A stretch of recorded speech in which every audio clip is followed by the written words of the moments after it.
Hi folks, Speedway Tag here. I'm doing a review on one of my favorite little card games called Piepmatz, which is I think German for little songbirds. I'm really into small card games at the moment, and special shout out to Anne from Game Like a Mother. She's got a fantastic channel. I'll put a link in my description to that channel. But she put me onto a game called Ohanami, which is going to arrive tomorrow. So I'm super excited about that. So I'm really in the frame of mind for little card games, and that's going to be a fantastic little reward tomorrow. Thanks, Anne. But today I want to show you one of my current favorite little card games called Piepmatz. And I actually thought there wouldn't be much about this on the internet, and which is why I was going to do the review, which is, as you know, that's one of the main reasons I review these games for games that there's not much information on. But you know what? There are a lot of reviews on Piepmatz, but I'm going to do it anyway because I I really love this game, and my family are obsessed with bird watching and cataloging birds and identifying birds and just expanding our knowledge there. We love it. We did it today, in fact. And games with birds as the theme are a natural go-to for me. Of course, Wingspan is fantastic.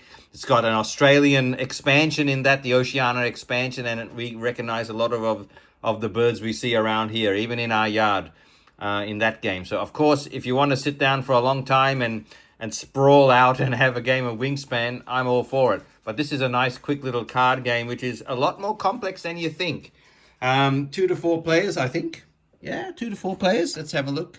It certainly is. It'll go for about 30 minutes. And it's a lot more complicated than you think, which is why it's got 10 to 12 up for the age.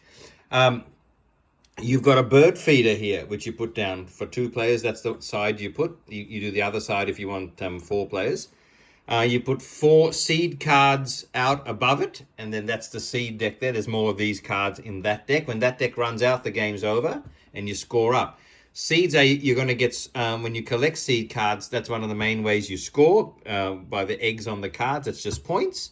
You're trying to get those cards. How do you get those seed cards? Well, you get them by placing birds in certain mathematical equations at the bird feeder. Okay, so at the moment, these 2 birds on either side of the feeder are considered pecking at the seeds at the feeder.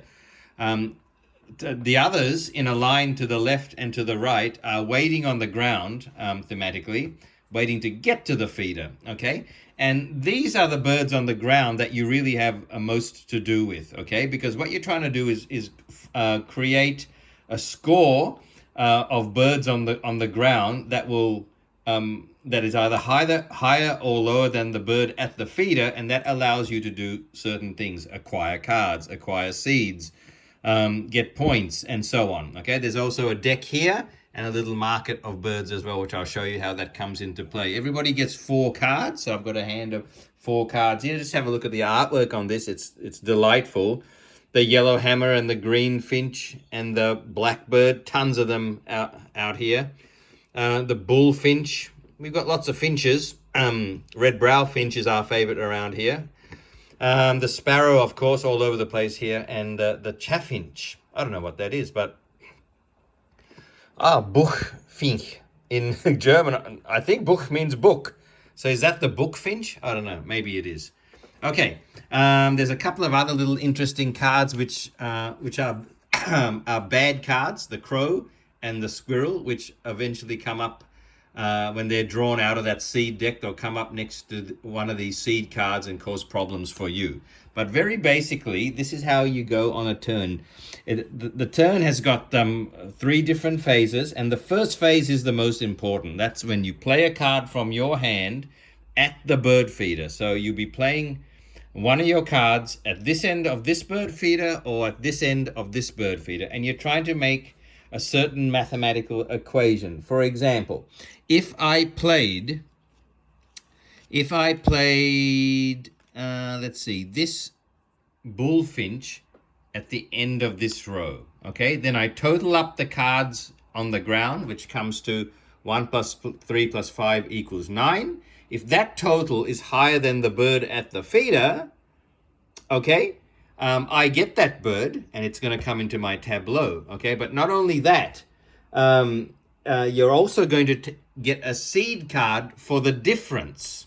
What I mean is, remember we totaled 9 here, and 9 minus 2 is 7. And if you're over 5, you get the card at the top. And I'm really happy about that because I'm getting, I think that's the highest scoring card. Maybe there's a 4, but I'm getting a level 3 seed card. That's just going to go to the side for me for scoring later, okay? So already you can see, if that great scoring card was a little bit lower in the feeder, you might have to adjust your maths here to make sure that the difference between the birds on the ground and the bird at the feeder allows you access to a different position at the feeder.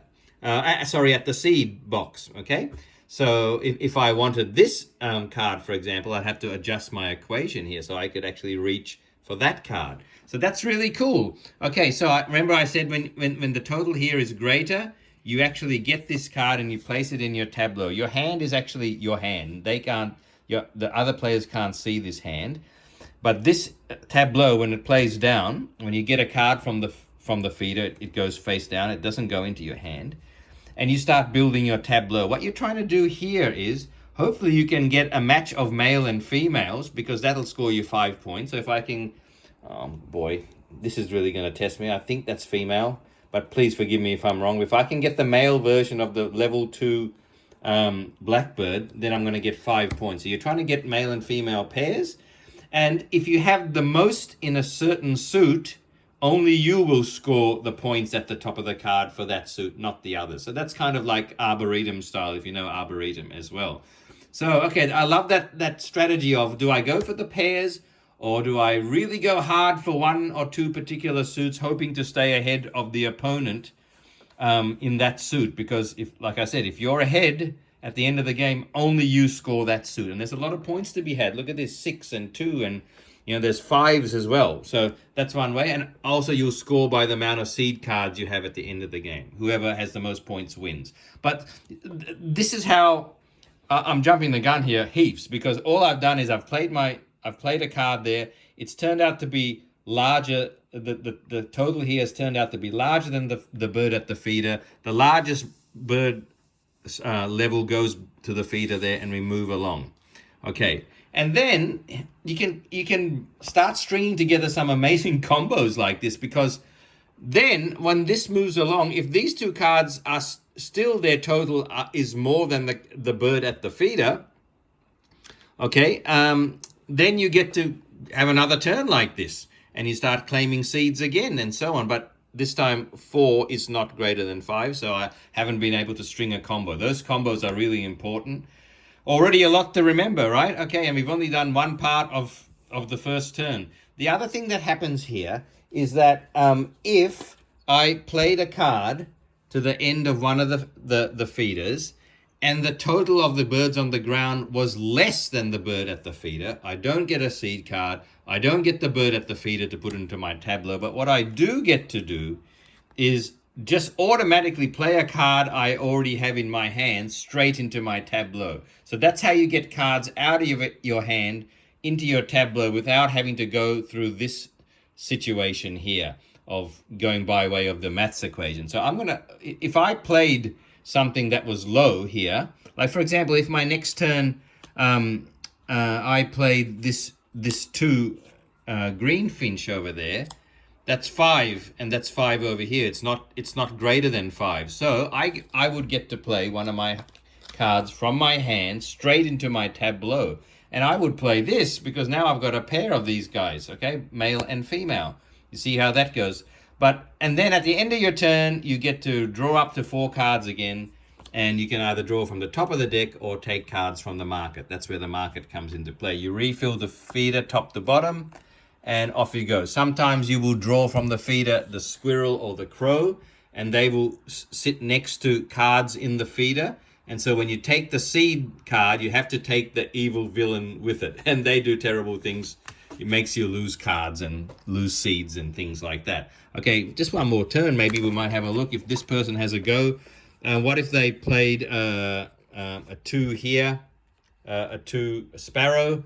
The total of the cards, 1, 1, and 2 is 4. It's less than the card at the feeder. So the bird at the feeder, so they don't get that bird, they don't get any seeds, but remember what they do get is to play a card straight down into their tableau, and they're going to play the goldfinch, because a yellow hammer, sorry, because they've got the matching the matching gender in their hand, which they'll hopefully get down later and get 5 points for. Okay, and then they will draw back up here up to 4. They might take that because they might think, okay, I'll collect the yellow hammers and try and have more yellow hammers than my opponent, and therefore remember, only they will score those. Refill the market, and we keep going like this. So you keep playing birds at the on the ground to try and manipulate the score here if you want this bird, or if you want certain seed cards sitting here, or you might just purposely play a low card here so that you don't go through that process, but so that you get to play a card straight from your hand down into your tableau. Okay, that's the way to remember it. If you play a card and it's higher than the bird at the perch, you get the bird at the perch and you get seeds. If you play a card that makes this lower than the bird at the perch, you just get to play a card straight from your hand into your tableau. And this tableau starts building up with groups of birds, pairs of birds, male and female. You might do that on purpose also, because there might be a bird you want to get from here before the other person gets it. And we keep going like this. And I think I've pretty much covered everything. Yes, you add the don't forget to resolve the crow and the squirrel if they turn up next to a seed. And you collect these seeds eventually, quite a lot. You'll accumulate them as the game goes on.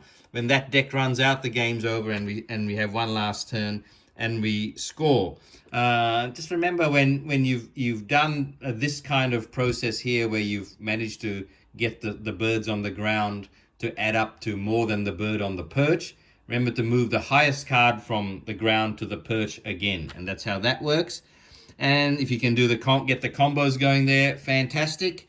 And then, like I said, you draw back your cards, and then we keep going until, as I said, that deck is run out, and then we score. And you score, remember, you can have a look here, have a look at the rule book. Normally I show you the rule book, and I forgot to. That's lovely, isn't it?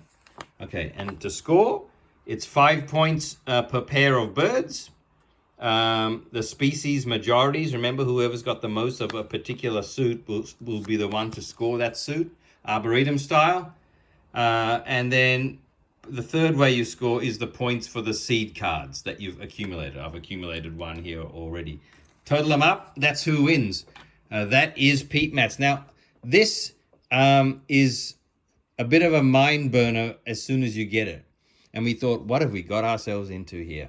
But if you just give this one time, I promise you, it's worth it, because once all these mechanisms start, and I've gone through them pretty quickly, so I apologize.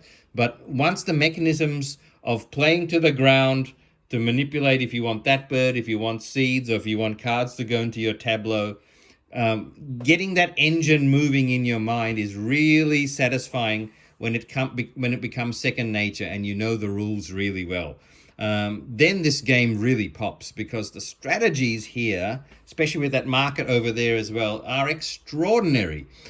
So much so that we love this game so much, but we don't play it if we're tired or we don't want to think too much. It's that kind of game. And yes, it's a small little box, and it tricked us. It's a whole lot of game. It's a whole lot of complex strategy in that box, but we love it nonetheless. So that's Piepmatz. Hope you enjoyed that. See you next time.